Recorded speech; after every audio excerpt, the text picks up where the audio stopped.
Marbury v. Madison, Marbury contre Madison, est un arrêt de la Cour suprême des États-Unis, arrêt 5 US 137, rendu le 24 février 1803. C'est à bien des égards le plus important des arrêts rendus par la Cour, non pour l'importance de l'affaire jugée, qui est mineure, mais pour les principes qu'il établit. La Cour affirme la capacité, pour les tribunaux et en particulier pour elle-même, de juger de la conformité des lois à la Constitution et d'écarter, en ne les appliquant pas, celles qui y contreviendraient. Ce principe donne à la Cour son pouvoir le plus important, et fait d'elle la première Cour suprême apte à se saisir de questions constitutionnelles de l'histoire. Le contexte politique et les faits. Après la guerre d'indépendance, pendant la période des articles de Confédération, et les premières années après l'établissement de la Constitution, le débat politique porte sur des questions institutionnelles, concernant l'organisation des pouvoirs, et tout particulièrement les pouvoirs respectifs des États. Une fois la Constitution établie, on peut distinguer deux partis, bien qu'il faille plutôt y voir des groupes informels, et non des partis de militants, ni des partis capables d'imposer une discipline de vote à des élus. Le Parti fédéraliste, dont les personnalités marquantes sont John Adams et Alexander Hamilton, morts en 1804, prône des pouvoirs étendus du gouvernement fédéral sur les États, et une organisation des pouvoirs privilégiant l'efficacité. Ils sont aussi méfiants quant aux possibles excès de la démocratie. Les républicains démocrates, de Thomas Jefferson et James Madison, sont soucieux de limiter les pouvoirs des gouvernements, en particulier du gouvernement fédéral, moins Madison que Jefferson sur ce point précis, et attachés à des principes de souveraineté populaire. John Adams, deuxième président des États-Unis, et fédéraliste, est battu aux élections de novembre 1800 par Thomas Jefferson, chef des démocrates républicains. À l'époque, le nouveau président, ainsi que le nouveau Congrès, ne prennent leurs fonctions qu'au début du mois de mars, soit cette fois le 4 mars 1801, le président aussi bien que le Congrès sont traditionnellement qualifiés de lame ducks, canards boiteux, pendant la période séparant l'élection de leur successeur de la fin de leur mandat. Depuis la révision constitutionnelle de 1933, le Congrès prend ses fonctions le 3 janvier et le président le 20. Le président et la majorité fédéraliste au Congrès mettent la période à profit pour placer leurs partisans à des postes vacants, en particulier dans la magistrature, ce qui vaut aux nouveaux nommés le surnom de Midnight Judges, juges de dernière minute, et même créer de nouveaux postes. Parmi ces nominations, deux sont particulièrement importantes pour l'affaire, celle de John Marshall et celle de William Marbury. John Marshall est alors secrétaire d'État des États-Unis, et ce depuis juin 1800. La fonction correspond surtout à celle d'un ministre des Affaires étrangères, mais elle comprend aussi, à l'époque, des attributions proches de celles d'un garde des Sceaux. Le secrétaire d'État a la garde du Sceau des États-Unis, et c'est lui qui est chargé de la publication et de la conservation des documents officiels. Il n'a pas, en revanche, les fonctions d'un ministre de la Justice. Le 4 février, il devient président de la Cour suprême, Chief Justice of the United States, le poste étant vacant depuis décembre. Il continue cependant à assurer les fonctions de secrétaire d'État jusqu'à la prise de fonction de Jefferson, cumul impensable aujourd'hui, mais non exceptionnel à l'époque. William Marbury est un riche financier, lié au Parti fédéraliste. Il est nommé à un poste nouvellement créé de juge de paix, dans le district de Washington. Il ne s'agit pas à proprement parler d'un juge fédéral, nommé à vie, on parle de juge de l'article 3 qui, dans la Constitution, établit le pouvoir judiciaire, mais d'un juge de l'article I, celui sur le pouvoir législatif, officiant dans un tribunal aux attributions réduites, créé par le Congrès. Il est nommé pour 5 ans. De nombreuses nominations de juges de dernière minute sont signées par Adams le 3 mars, dernier jour de son mandat. Le secrétaire d'État doit remettre les actes de nomination, commission, aux personnes concernées, mais Marshall n'a pas le temps de le faire.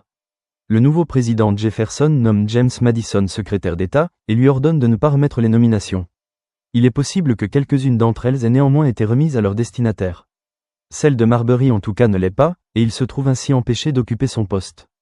Considérant que sa nomination est valide du seul fait de sa signature par le président Adams, et que Madison n'est pas fondé en droit à la lui refuser, il demande à la Cour suprême, présidée par John Marshall, de délivrer à Madison une injonction Writ of Mandamus, précisément une injonction de faire, afin que la nomination lui soit remise. De là le nom de l'affaire, Marbury contre Madison. L'arrêt est rendu par une cour unanime, dont l'opinion est rédigée par John Marshall. L'argumentation se déroule en 3 parties. Tout d'abord, la question de fond. Marbury a-t-il droit à ce que l'acte lui soit remis? Ensuite, 2 questions de procédure. Marbury dispose-t-il d'un recours contre le refus de Madison? Et si oui, ce recours peut-il prendre la forme d'une injonction délivrée par la Cour suprême? La compétence de la Cour suprême. Ayant jugé l'injonction appropriée, Marshall pose la question de la capacité de la Cour à l'émettre. Celle-ci est prévue dans le Judiciary Act de 1789, la loi qui a organisé le pouvoir judiciaire immédiatement après que la Constitution a pris effet. la Cour suprême aura pouvoir d'émettre des injonctions, lorsque c'est conforme aux principes et usages du droit, à l'encontre de tout titulaire d'un office sous le gouvernement des États-Unis. Ce pouvoir est spécifiquement accordé à la Cour suprême et non aux autres tribunaux. Ceci est repris de la tradition anglaise, où les Writ of Mandamus à l'encontre des officiers de la couronne ne sont délivrés que par la Cour du banc du roi. Mais l'article 3 de la Constitution des États-Unis, section 2, al. 2, dit que, dans tous les cas concernant les ambassadeurs, les autres ministres publics et les consuls, et ceux auxquels un État sera partie, la Cour suprême aura compétence de première instance. Dans tous les autres cas mentionnés précédemment, elle aura compétence d'appel, et pour le droit et pour le fait, sauf telle exception et conformément à tel règlement que le Congrès aura établi. Une lecture stricte de cette clause interdit à la Cour suprême de juger de l'affaire en première instance. Les ministres dont il est ici question sont des diplomates de rang inférieur aux ambassadeurs et non des membres du gouvernement. La Cour soulève alors d'office le moyen de l'inconstitutionnalité du Judiciary Act. Aucune des parties ne le souhaitait, ni Marbury, qui se voit ainsi privé de son recours, ni le gouvernement, qui désapprouve l'idée du contrôle de constitutionnalité par la Cour. Marshall souligne avec force que, on ne peut présumer qu'il se trouve dans la Constitution des clauses qui soient sans effet. Il pose ensuite deux principes majeurs. En premier lieu, la supériorité de la Constitution sur la loi n'est pas qu'une considération théorique, mais doit être mise en pratique avec pour conséquence la nullité des actes qui lui sont contraires. Ensuite, il appartient principalement au pouvoir judiciaire d'interpréter la Constitution, et donc d'apprécier la conformité des lois à celle-ci. Vient alors le point clé de l'opinion, c'est précisément le domaine et le devoir du pouvoir judiciaire de dire ce qu'est la loi. Ceux qui appliquent une règle à un cas particulier doivent nécessairement exposer et interpréter cette règle. Si deux lois se contredisent, les tribunaux doivent décider comment chacune s'applique. Il en est ainsi si une loi contredit la Constitution. Si la loi et la Constitution s'appliquent toutes deux à une affaire particulière, alors le tribunal doit, soit trancher l'affaire selon la loi, en ignorant la Constitution, soit, pour faire respecter la Constitution, il doit ignorer la loi. Le tribunal doit déterminer laquelle de ces deux règles en conflit décide de l'affaire. C'est l'essence même du travail du juge. Pour Marshall, l'existence même d'une Constitution écrite, apportant de surcroît des limites explicites au pouvoir législatif, force à trancher en faveur de la Constitution, sans quoi l'écriture même de la Constitution ne serait qu'une fiction absurde. Pour affirmer encore le pouvoir du juge, il fait référence au texte de l'article 3. Le pouvoir judiciaire s'étendra à tous les cas, ressortissant à la présente Constitution, aux lois des États-Unis, aux traités, et plus loin, celui de la clause de suprématie, à l'article VI. La présente Constitution, ainsi que les lois des États-Unis qui en découleront, seront la loi suprême du pays. En conséquence, est nulle la clause du Judiciary Act qui donne à la seule Cour suprême pouvoir de délivrer des injonctions, alors que la Constitution ne lui permet de juger qu'en appel, et Marbury se trouve sans recours, bien que son droit ait été reconnu. Un arrêt habile qui renforce la Cour. On peut soupçonner que Marbury et les autres plaignants, plus que voir leur nomination effective, aient voulu créer un incident et mettre dans l'embarras l'exécutif démocrate-républicain en créant un conflit avec le judiciaire, acquis aux fédéralistes. Jefferson et Madison ne reconnaissaient pas la compétence de la Cour suprême sur cette affaire puisqu'ils considéraient que la Cour suprême n'avait pas à intervenir dans les affaires politiques. Madison avait refusé de se présenter aux audiences et il était clair pour chacun que Madison n'obéirait pas à une éventuelle injonction. Les fédéralistes auraient pu se réjouir de la crise, mais la Cour aurait pu y perdre en prestige. Marshall risquait même la destitution par le Congrès, impeachment, publiquement envisagé, pour s'être départi de la neutralité politique attendue des juges. En n'intervenant pas dans la vie politique, la décision de la Cour suprême aurait favorisé une version de la séparation des pouvoirs dans laquelle chacun d'eux exerce ses compétences dans son propre domaine, strictement délimité, et sans que les autres viennent y interférer. Cette solution, au contraire de ce qui a prévalu, le système des freins et contrepoids, checks and balances, dans lequel chacun des pouvoirs a quelques leviers sur les autres, signifie un pouvoir judiciaire beaucoup plus faible que les deux autres. Elle aurait pu aussi choisir une solution particulièrement économique, se déclarer incompétente non pas en reconnaissant une immunité du pouvoir exécutif, mais simplement parce que la Constitution ne lui donne qu'une compétence d'appel dans cette affaire.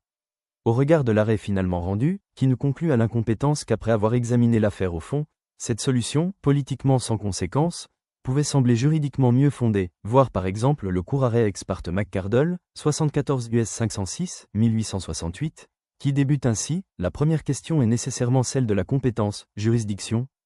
Car si la compétence fait défaut, alors il est inutile, sinon inconvenant, d'entrer dans la discussion des autres questions.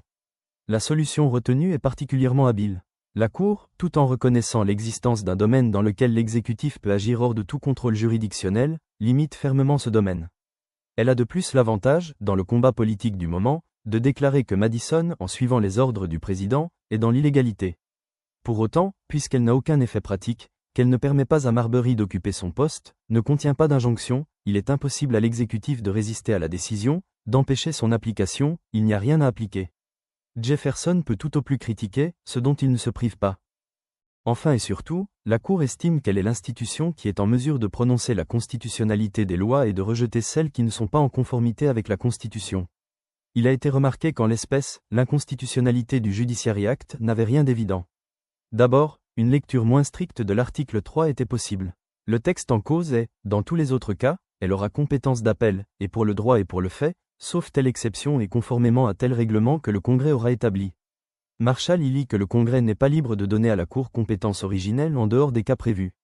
On pourrait y lire plutôt que la Cour suprême a au moins une compétence d'appel dans les autres cas, c'est-à-dire que le Congrès ne peut mettre la Cour suprême hors jeu, en laissant d'autres tribunaux décider en dernier ressort.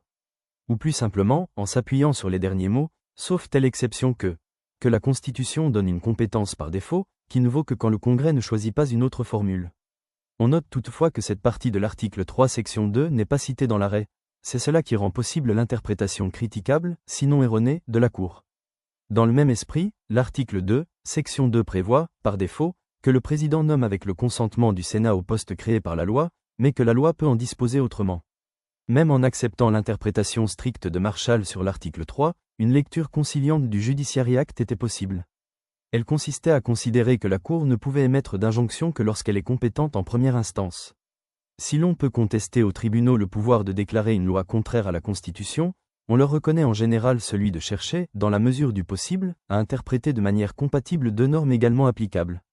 La décision aurait été la même, l'injonction demandée ne peut être délivrée, faute pour la Cour d'être investie de ce pouvoir, sans avoir à déclarer une loi, partiellement, inconstitutionnelle, et donc sans affirmer détenir ce pouvoir. On peut objecter cependant qu'il s'agirait plus d'une réserve d'interprétation, limitant fortement le sens que le législateur souhaitait donner au texte, que d'une lecture conciliante, ce qui reviendrait à prétendre encore pouvoir apprécier la constitutionnalité des lois.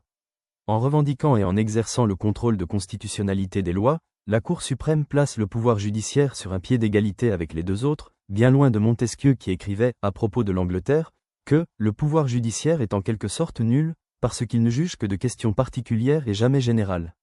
La première phrase du passage cité plus haut, c'est précisément le domaine et le devoir du pouvoir judiciaire de dire ce qu'est la loi. It is emphatically the province and duty of the judiciary to say what the law is, est parfois reprise par la Cour dans ses arrêts, lorsqu'elle veut réaffirmer solennellement son autorité. Sous la présidence de Marshall, la plus longue de l'histoire, jusqu'à sa mort en 1835, la Cour rend quelques autres arrêts historiques, qui donnent sa pleine extension au pouvoir judiciaire. Leur importance pratique dépasse de loin celle de l'arrêt Marbury. En ce début de XIXe siècle, plutôt que vers Montesquieu, c'est vers Tocqueville qu'il faut se tourner qui, dans les dernières années de la présidence de John Marshall, écrira de la Cour suprême que « jamais un plus immense pouvoir judiciaire n'a été constitué chez aucun peuple ».